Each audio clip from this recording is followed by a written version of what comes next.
Hey, welcome back again. Ready for some more individualism? Thought you were. Well, let's go then. All right, back into Nozick. So last time we laid out his negative arguments, his arguments against the forms of anarchy and utilitarianism and Rawlsianism. And this time we're going to come back and we're going to say something about what he has to say that's positive, or, what he's got to say that's positive is more vague, but we'll try and figure out maybe what he means at least a little bit. So as opposed to those time slice pictures of justice that he had rejected previously, he decides that what would be better than that is a historical principle of justice. So first thing is we have to understand what a historical principle of justice is. Now, this is not exactly his approach to a historical principle of justice, although it plays a role in his historical account of justice. But this gives us a picture of what a historical principle of justice is. So, retributive punishment. Imagine that I pull a criminal up in front of you and I say, what should we do to him? Well, do you know what we should do to him? Like, how much should we punish him? How many years should we give him in prison? Does he deserve a death penalty? Does she deserve the death penalty? Well, before answering those questions, what would you want to know? Yeah, you'd want to know what the person had done, right? Because you can't actually punish someone without knowing what the crime was. You have to know how they got to be here in order to figure out how it is just to treat them. If you just look at them at this one time slice, you're not going to actually understand what's just. You have to pay attention to their history. Now, in pictures of retributive justice, this works because we want to punish somebody in accord with the crime that they've done. Basically, we want something to be proportional between the crime and the punishment. So if somebody stole a candy bar, well, they shouldn't go to the death penalty, because although that might stop people from stealing candy bars a lot more efficiently, that would be unjust, because we would be treating them out of relationship to what they'd actually done.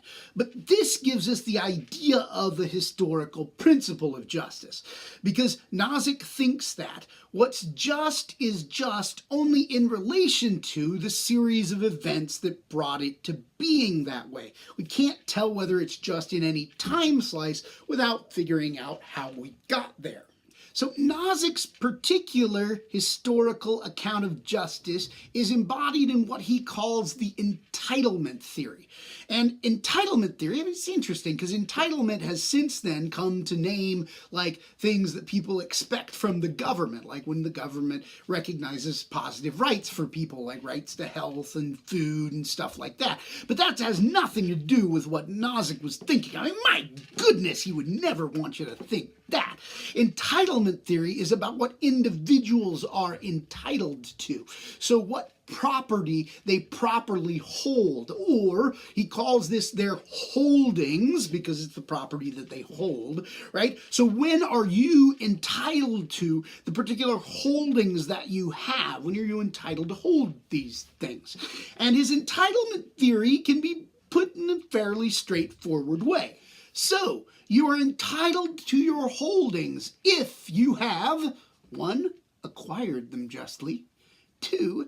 Gained them through just exchange, there's a footnote there that says, or by just rectification for unjust exchange, we'll come back to that.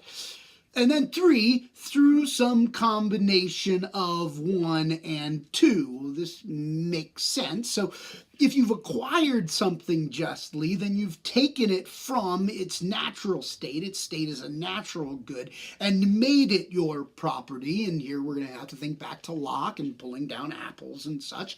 And then the other option is that you've gained them through just exchange with somebody else. So you've gone and you've bartered for them, or you've made a contractual arrangement in accord with your own 2 individual wills that you're going to make this exchange, and you do make them.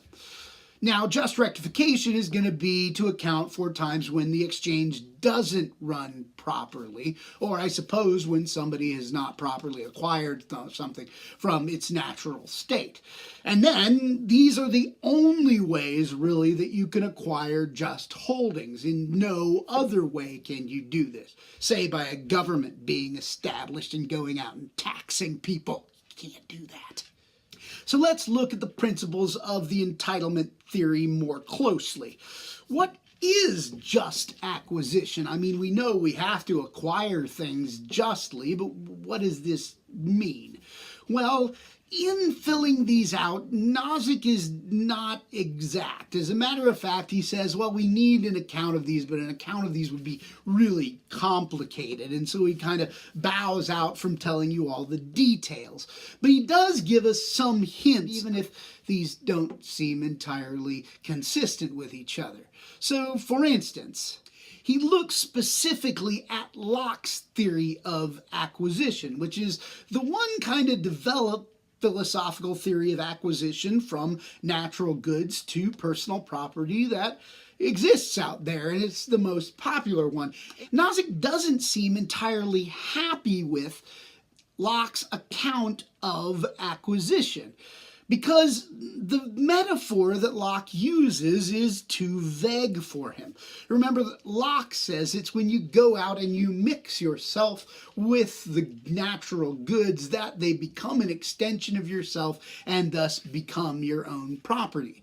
Well, as we noted at the time, there are kind of some problems with this because, well, what kind of mixing do we need in order to make something my property? If I go out and I put stakes around, right, and build a fence, then apparently that becomes my land. But if I go out and hunt on it, Locke doesn't think that it becomes my land. What's the difference? How is one mixing their labor with the land when the other one is not mixing labor with the land? And Nozick kind of sums up the problems here by jokingly asking a question. He says, so if I took a can of tomato soup and I mixed it with the ocean, would the ocean then become mine? Because obviously we've got to have something more than just the idea that we mix something with something, right? I mean, if the tomato sauce was mine and I mix it with the ocean, is that enough? Well, clearly the tomato sauce becomes diluted, and then how does the metaphor work, right? So on the one hand, Nozick seems to think that there are significant problems with Locke's account of acquisition. At the same time, Nozick writes things like this: but seizing the results of someone's labor is equivalent to seizing hours from him and directing him to carry on various activities. This process makes the person seizing the labor a part owner of you. It gives them a property right in you. Well, if you follow the logic of this little claim that Nozick makes, it seems that if somebody forces you to do something with your labor, then they're taking a right over your person. And this seems to suggest that the person is involved with their own labor, that the person is putting themselves out there in their labor, which, you know, sounds a lot like John Locke and his theory of acquisition. So here's a point at which we kind of wish that Nozick had been more clear, because he seems to go back and forth between kind of adopting a Lockean position on acquisition and then backing off from it. Interestingly, one of the places that he does embrace a Lockean position is a place where he recognizes that it gives him trouble. So if we go back to the lecture on Locke, you might remember that Locke recognized that it could be a problem if one person had gone out and collected all of the apples off of all of the trees that are available, because this wouldn't leave opportunities for other people to go out and mix their own labor with the apples and pull the apples down and take their own private property. And this seemed, even in the Lockean system, to be basically unfair. And Nozick apparently agrees with this, because he spends some period of time attempting to wrestle with Locke's solution. You remember that Locke said that as long as you leave as good and as much for everybody else, then your acquisitions are fine and you can take that private property. So Locke said as long as there's further apple trees on down the road, then you can take as much as you can hold.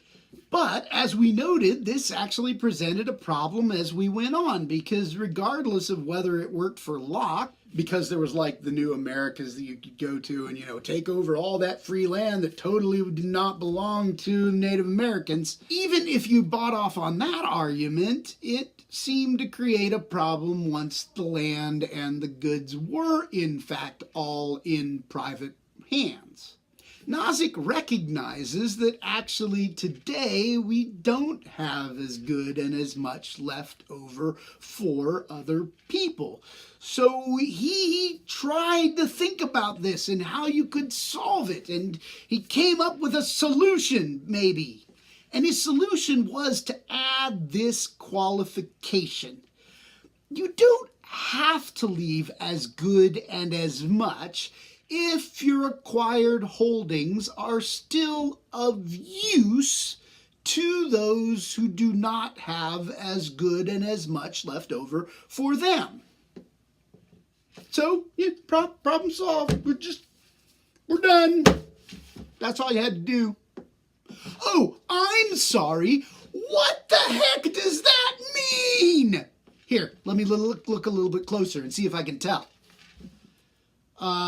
Nope. Still not sure what it means that you just have to leave some to be of use to other people.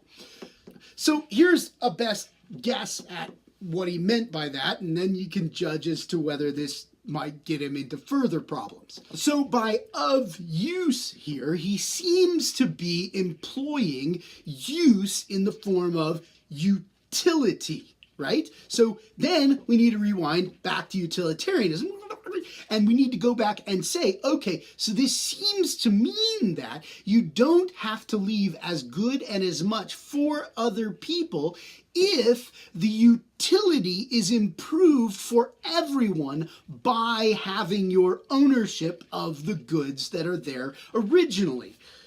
So what exactly does that mean? Well, it seems at that point that what we'd have to go back to is a time slice analysis of the distribution of utility in the society. And as a matter of fact, Nozick even suggests at one time that at this point, in order to sort things out, you might have to employ something like the difference principle. Because it seems that we need to establish that a society that has everything owned actually helps everybody else out. So if we took two societies in time slices next to each other, right, we have the one time slice of a society that doesn't have private property and another society that does have private property, but it's all taken up. Then if we looked at the two next to each other, we should see at the very least an improved amount of production, going back to the utilitarian standard, or maybe even an improvement for the lowest members of society if we wanted to go to something like the difference principle. The problem here is, well, if this is the kind of analysis we need to do, then have we landed ourselves back in a fundamentally Rawlsian or utilitarian system? And I think theoretically we might actually have ended up back there. But there are reasons to think that Nozick didn't think this got him back to there. And this has to do with economic theory. So the economic theory that was popular at the time is often called something like trickle-down economics, or the idea that if you allow people to become more wealthy, they will reinvest in their own businesses in order to gain themselves more wealth over the long haul. And so when they reinvest in their own businesses, the money that they have will be put back into the business, and everyone in the business will raise up on the basis of this. So basically, the invisible hand of the market will take care of everybody. Or, to put it differently, a rising tide brings up all boats. So the more amount of production in the society, it's going to make everybody better off. So if free market capitalist analysis was correct, then you didn't really have to worry about this that much, because there would in fact be benefits to everyone in the society if you just adopted the free market model. The problem here is, well, you remember those charts that I showed you from last time about the growing inequality in American society and the way that the top percentage of earners in the United States have tended to break away from everybody, especially those workers that were down at the bottom. Well, that doesn't follow with what these free market economists thought would happen. They imagined that people at the top would constantly be reinvesting, and that would be working its way down to the people at the bottom of the society. But turns out people don't actually work that way. Reality is often a bitch for people who do philosophy of politics, because you have to deal with reality at some point. Okay, so let's move on from just acquisition to questions of just exchange. Again, here, Nozick doesn't give us a full picture of what just exchange requires. So what I'm going to lay out are not sufficient conditions for just exchange, because that would take a whole lot more than Nozick did, but at least what some of the minimal conditions for just exchange are, given what we know about Nozick and what he said about it. So fundamentally, we know that an exchange is not just when there's coercion involved. This is because for Nozick, autonomy is a primary value. And by autonomy, there's a big fancy word that just means auto, which is self, and then nomos, which means rule or law. So it's self-rule, right? I rule myself and nobody else can rule me. So I'm in charge of myself, you're in charge of yourself, and we shouldn't do things to coerce each other into doing anything. Now, what is then coercion? Well, coercion is apparently the threat or an act of violence that takes away your free will. So if I took a gun and pointed at your head and said, you know what, you're going to do this for me, well, that would be coercion. I would in fact be taking away your free will to do something. And anybody who did that, whether it's the state or anybody else, this would be coercive. Presumably also like threats to throw you in jail would be coercive. Or like, claims that if you don't pay your taxes, you'll get in trouble. All of that is coercion. Now, notably in this, economic pressure does not count as coercion for Nozick. And here we go back to the Marxist critique of that liberal tradition, which recognized the kinds of violence that can be used by states as problematic, but doesn't recognize other structures that can be coercive to individuals. Nozick fits into this role as the individualist liberal who's primarily worried about the state and other individuals who would get in our way with violence.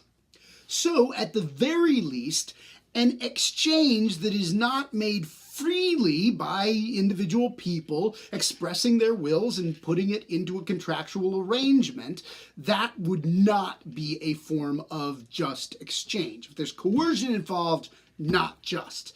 At the very least, that seems obvious about the claims about just exchange in Nozick's system. This can bring us to a question of just rectification, because what are we supposed to do if there was an unjust exchange? So if I did put a gun to your head and told you to give me your property, what would we have to do in order to correct for this? Well, Nozick says at this point we would have to have a system of just rectification. And if I put a gun to your head and took away your property, then at the very least it seems like I owe you back your money. And at this point, you don't violate my rights if you come by and, put a gun to my head and tell me to give the money back. That's just rectification.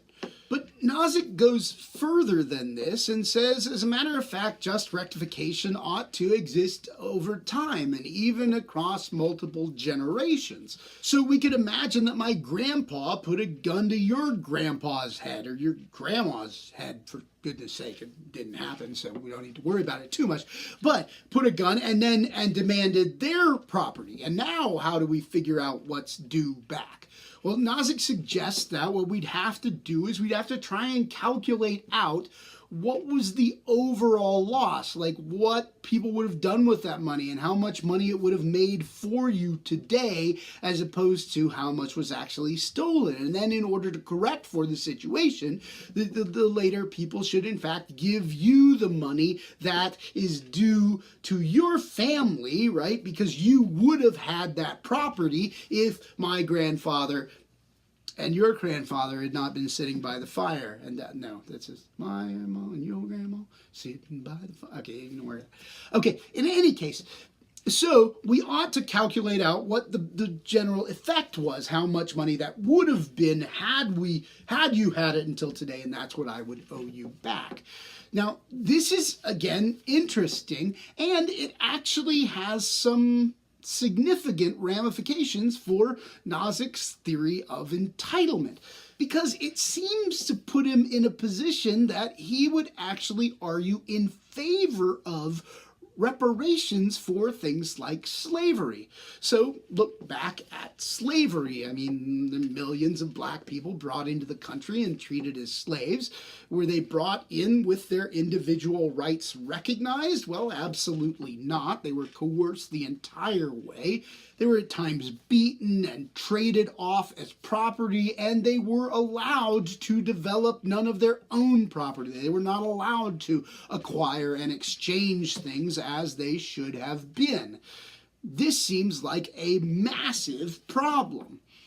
And if we're going to have just rectification for it, I mean, seriously, just rectification, then that would require the people who benefited from slave labor calculating backwards how much they benefited from it and trying to figure out how much, say, people who are the descendants of slaves would have had the world run differently so that these injustices had never occurred. Well, this would be a massive shift of currency inside of our country. As a matter of fact, nobody who argues even for reparations today would take this seriously. They usually claim something that is a representative payment in exchange for the slave labor that basically built most of the United States. Now, if we're left to the night watchman state, the minimal state, would the state be able to actually carry off reparations? It's a fascinating question. And in some senses, if it could, it'd actually be much better than the form of government we have now, which has not been able to find any way to actually pay reparations or make any reparations over time. But it seems extremely doubtful, at least to me and some critics of Nozick, whether this is the kind of thing that the night watchman state could pull off. Because as soon as you actually tried to take the money from the people who had benefited and now are in fact the more wealthy of society, you would end up losing a whole bunch of customers in the process. And the only customers you'd be able to gain or maintain would be people from the lower ends of the economic ladder, because they're the people who have the rights to it. So is the minimal state enough to actually carry off the vision of justice that Nozick has put forward? In some senses, it was a much more reduced account of justice than we found in most other figures across the course. Because unlike people like Aristotle or Rawls, there are no recognized kind of positive rights, goods that you have an obligation of providing for other people. But when, as Nozick really does, you take individual rights and autonomy seriously, it might actually lead you back to a bigger state than Nozick ever wanted to get involved in. So maybe this is another reason why libertarianism, while it's been an incredibly successful philosophy to run on in elections in the United States, has never actually been an incredibly successful philosophy to rule by. Of course, there are still a lot of libertarians out there in American society making arguments for individual rights above all else, and who knows? Maybe they'll get another shot at it.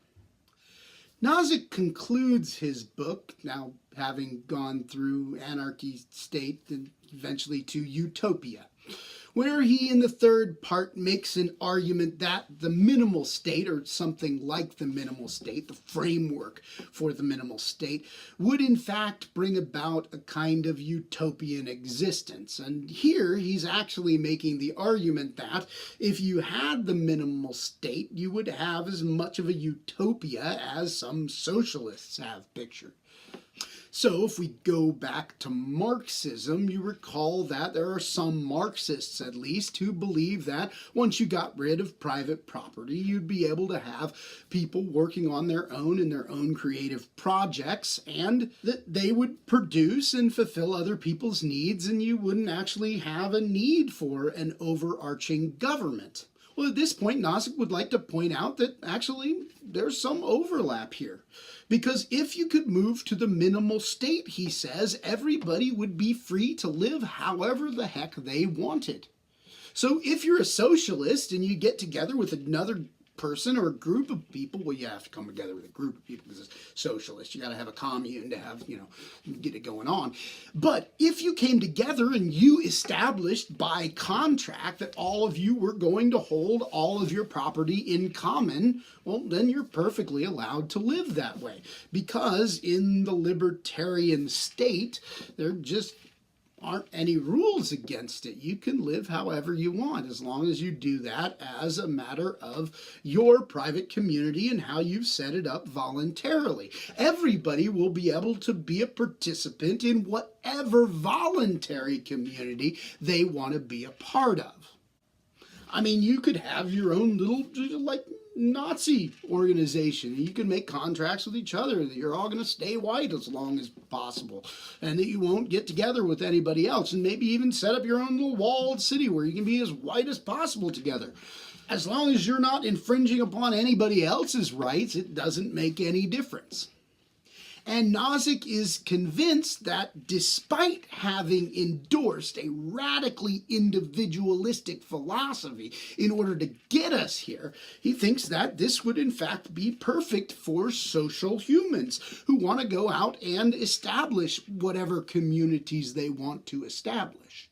Now, this leaves questions about whether Nozick actually has human psychology correct. I mean, if we live in an individualistic world, says Marx, well, we'll tend to become more individualistic and less social.